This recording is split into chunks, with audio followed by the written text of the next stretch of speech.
دیکھتی آنکھیں اور سنتے کانوں کو محبت برا سلام۔ معزز سامعین، آج کا واقعہ حضرت ابراہیم علیہ السلام اور نمرود کا ہے کہ جب حضرت ابراہیم علیہ السلام سے نمرود کا مناظرہ ہوا تو نمرود نے حضرت ابراہیم علیہ السلام سے وجود باری تعالیٰ پر دلیل مانگی تو آپ علیہ السلام نے فرمایا، میرا رب وہ ہے جو زندہ کرتا ہے اور مارتا ہے۔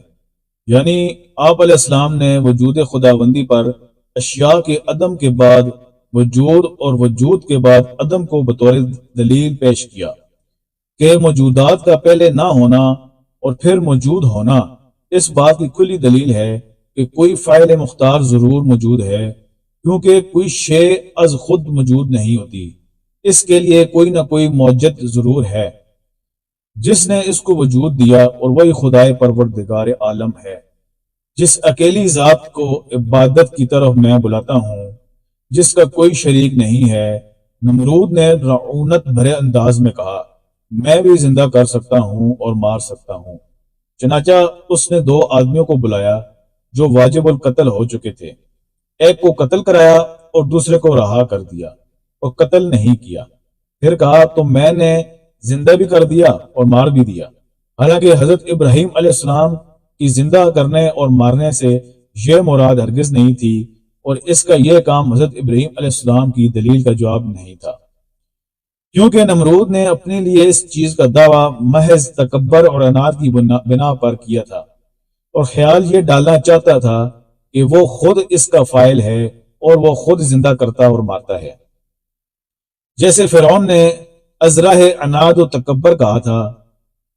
یعنی میں تمہارے لیے اپنے علاوہ کوئی اور معبود نہیں جانتا۔ اس لیے حضرت ابراہیم علیہ السلام نے اس متکبر کو یوں فرمایا، میرا رب تو یہ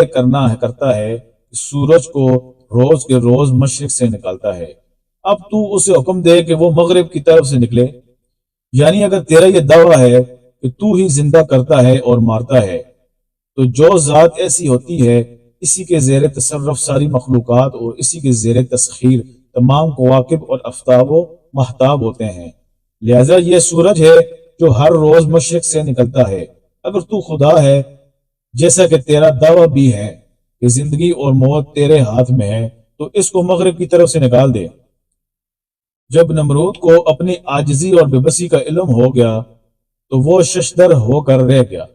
اور اس کی زبان گنگ ہو گئی، اور خدا تعالیٰ کی حجت اس پر پوری ہو گئی۔ پھر اللہ پاک نے ارشاد فرمایا، ترجمہ ہے، یعنی اللہ تعالیٰ اپنے ایسے ظالموں کو کوئی حجت اور دلیل نہیں سمجھاتا، بلکہ ایسے لوگوں کی حجت ان کے رب کے پاس باطل اور ختم ہو جاتی ہے، اور وہ خدا کے غضب کے اور دردناک عذاب کے مستحق ہوتے ہیں۔ یہ مطلب بعض منطقیوں کے ذکر کردہ مطلب سے زیادہ بہتر ہے۔ بعض منطقی کہتے ہیں کہ جہاں پر حضرت ابراہیم علیہ السلام نے اپنے اسلوب میں ایک واضح دلیل ذکر کرنے کے بعد اس سے بھی زیادہ واضح دوسری دلیل پیش کی ہے، حالانکہ حقیقت یہ نہیں ہے، بلکہ پہلی دلیل دوسری دلیل کا مقدمہ ہے، اور ان دونوں دلیلوں سے نمرود کے دعویٰ کا بطلان واضح ہو جاتا ہے۔ حضرت سعدی رحمۃ اللہ تعالی فرماتے ہیں، یہ مناظرہ جو حضرت ابراہیم علیہ السلام اور نمرود کے مابین ہوا، حضرت ابراہیم علیہ السلام کے آگ سے نکل جانے کے بعد پیش آیا۔ اس سے قبل آپ علیہ السلام کی کسی بادشاہ سے ملاقات نہیں ہوئی تھی، صرف اسی دن اس ظالم بادشاہ سے ملاقات ہوئی اور آپس میں مناظرہ ہوا۔ کیسے کیسے اللہ کے برگزیدہ نبی آئے، پیغمبر آئے، رسول آئے، اور کتنے سرکش لوگوں سے واسطہ پڑا ان کا، خدائی کے دعویٰ کرنے والے لوگوں سے واسطہ پڑا ان کا، اور انہوں نے کتنی تکلیفوں سے برداشت کی، ان کو سمجھانے کی کوشش کی، رائے حق پر لانے کی کوشش کی، لیکن کہتے ہیں جن کو رب ہدایت نہ دے انہیں کوئی ہدایت نہیں دے سکتا، اور جسے رب ہدایت دے اس سے ہدایت چھین نہیں سکتا۔